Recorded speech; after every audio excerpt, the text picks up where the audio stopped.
Hello everyone. आज के इस वीडियो में हम झारखंड के अन्य 3 जनजातियों के बारे में पढ़ेंगे, जो है कोरा जनजाति, कंवर जनजाति और कोल जनजाति। तो हम स्टार्ट करते हैं सबसे पहले झारखंड की कोरा जनजाति के बारे में। कोरा जनजाति प्रजातीय दृष्टि से प्रोटोस्टलिया समूह से संबंधित है, परंतु रिजले ने इन्हें द्रविड़ प्रजाति समूह में वर्गीकृत किया है। ये जो कोरा जनजाति है ये प्रोटोस्टलिया समूह से ही संबंधित है, लेकिन एक जो मानव वैज्ञानिक थे रिजले, इन्हें जो कोरा जनजाति के है इन्हें द्रविड़ प्रजाति के समूह में वर्गीकृत किया है मानव वैज्ञानिक रिजले ने। कोरा जनजाति को कई स्थानों पर डांगर भी कहा जाता है। डांगर नाम से जाने जाने वाला जनजाति है कोरा जनजाति। डांगर भी कहा जाता है कोरा जनजाति को। इनकी भाषा भी कोरा है जो मुंडारी परिवार से संबंधित है। कोरा जो भाषा है ये मुंडारी परिवार से ही संबंधित है और कोरा भाषा कोरा जनजाति द्वारा बोला जाता है। कोरा लोग अपने घर को ओड़ा तथा गोत्र को गुष्टी कहते हैं। अलग अलग जनजातियाँ अलग अलग नामों से अपने गोत्र को बुलाते हैं। उसी तरह से कोरा जनजाति अपने गोत्र को गुष्टी कह के बुलाते हैं और अपने घर को ये लोग ओड़ा कहते हैं। इस जनजाति में जुआगरी को गितियोड़ा कहते हैं। जुआगरी को गितियोड़ा कहते हैं और कोरा जनजाति में। इससे पहले भी हमने पढ़ा था कि गितियोड़ा जो शब्द है ये मुंडा जाति में भी प्रयोग किया जाता है। मुंडा जनजाति में जो जुआगरी है उसे भी गितियोड़ा ही कहा जाता है और कोरा जनजाति में भी जुआगरी को गितियोड़ा कहा जाता है। बधुमूल्य को ये लोग पौन कहते हैं। बधुमूल्य को पौन कहते हैं कोरा जनजाति में। इस जनजाति में गोदना की प्रथा पाई जाती है। तो गोदना की प्रथा पाई जाने वाली जनजाति है कोरा जनजाति। गोदना यानी कि टैटू बनाने की प्रथा पाई जाती है कोरा जनजाति में। इनके गोत्रों में सबसे ऊपर कच्छ तथा सबसे नीचे बुटकोई है। मतलब जितने भी गोत्र है कोरा जनजाति में सबसे ऊपर में रखा है उच्च में कच्छ को और सबसे नीचे में रखा है बुटकोई को। कोरा जनजाति का जो परंपरागत पेशा है ये है मिट्टी कोड़ना। तो कई बार ये भी पूछा जाता है कि मिट्टी कोड़ने वाली जनजाति किसे कहा जाता है, तो वो है कोरा जनजाति। कोरा जनजाति का ही कार्य है मिट्टी कोड़ना।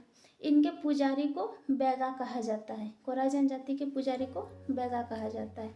अब हम अगला जनजाति देखते हैं कंवर जनजाति।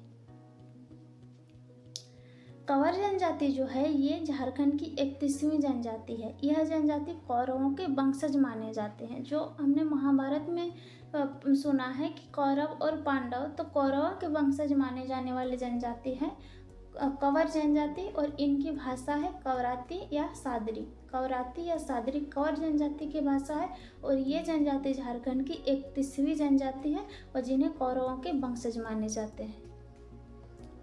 कंवर जनजाति को भारत सरकार ने 8 जनवरी 2003 को जनजाति की श्रेणी में शामिल किया है। 8 जनवरी 2003 को जनजाति की श्रेणी में शामिल किया गया है कंवर जनजाति को और इसी के साथ ही 31वीं जनजाति बनी है झारखंड की। इस जनजाति में क्रय विवाह सर्वाधिक प्रचलित है। सभी जनजाति में कई प्रकार की विवाह होती है और इस जनजाति में भी कई प्रकार की विवाह है, लेकिन कंवर जनजाति में जो सबसे प्रचलित विवाह है वो है क्रय विवाह। इस जनजाति में बधुमूल्य को सुकदाम कहा जाता है। बधुमूल्य को कंवर जनजाति में सुकदाम कहा जाता है। इनका प्रमुख पेशा है कृषि कार्य। इस जनजाति का सर्वोच्च देवता है भगवान, जो कि सूर्य का प्रतिरूप है। भगवान को ये सर्वोच्च देवता मानते हैं कंवर जनजाति के लोग और ये सूर्य का ही प्रतिरूप मान के इनका पूजा करते हैं। इनके ग्राम देवता को खूंट देवता कहा जाता है। कंवर जनजाति के ग्राम देवता को खूंट देवता कहा जाता है। अब हम अगला जनजाति देखते हैं कोल जनजाति। कोल झारखंड की 32वीं जनजाति है जिसे भारत सरकार ने 2003 में जनजातीय श्रेणी में शामिल किया है। कंवर जनजाति को भी 8 जनवरी 2003 में जनजातीय श्रेणी में शामिल किया गया था और कोल जनजाति को भी भारत सरकार द्वारा 2003 में जनजातीय श्रेणी में शामिल किया गया है। और कोल जनजाति झारखंड की 32वीं जनजाति है कोल जनजाति। यह जनजाति प्रोटोस्टलिया समूह से संबंधित है। इनकी भाषा भी कोल है तथा भाषाई रूप से इनका संबंध कोलेरियन समूह से है। अगर भाषाई रूप से इनका संबंध देखा जाए तो ये कोलेरियन समूह से है और ये प्रजाति में प्रोटोस्टलिया समूह से संबंधित है कोल जनजाति के लोग। इस जनजाति में बधुमूल्य को पोटे कहा जाता है। बधुमूल्य को कोल जनजाति में पोटे कहा जाता है। इस जनजाति का परंपरागत पेशा है लोहा गलाना। लोहा गलाना इस जनजाति का, कोल जनजाति का परंपरागत पेशा है। इससे पहले हमने देखा था कि जो लोहरा जनजाति है वे भी लोहा गलाने का ही कार्य करते हैं।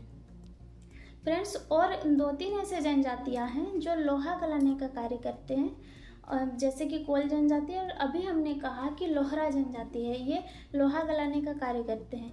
तो इसमें कन्फ्यूजन ना हो, इसलिए हम जब जनजातियों वाला जब सारे वीडियो जब ख़त्म हो जाएगा तब लास्ट में हम एक नया वीडियो बनाएंगे और उसमें हम एक साथ सभी जनजातियों को लिखेंगे, उनके प्रमुख पेशा के बारे में लिखेंगे और उनके जो जुआगरी है उनके बारे में भी हम एक वीडियो में कवर करने वाले हैं।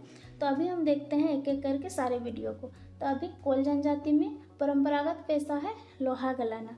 वर्तमान में ये लोग तीव्रता से कृषि को अपना व्यवसाय बना रहे हैं। इनका परंपरागत पेशा भले ही लोहा गलाना है, लेकिन अगर वर्तमान समय में देखा जाए तो ये कृषि की ओर तीव्रता से जा रहे हैं और कृषि कार्य में लग रहे हैं और कृषि को ही अपना व्यवसाय बना रहे हैं कोल जनजाति के लोग। ये लोग सरना धर्म के अनुयायी है तथा इनका जो प्रमुख देवता है वो है सिंहबोंगा।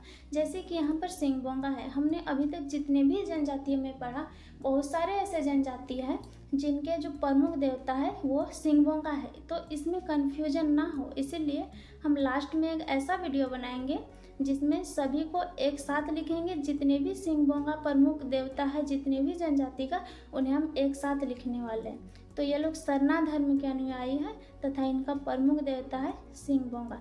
तो फ्रेंड्स, आज के इस वीडियो में हम इतना ही पढ़ते हैं।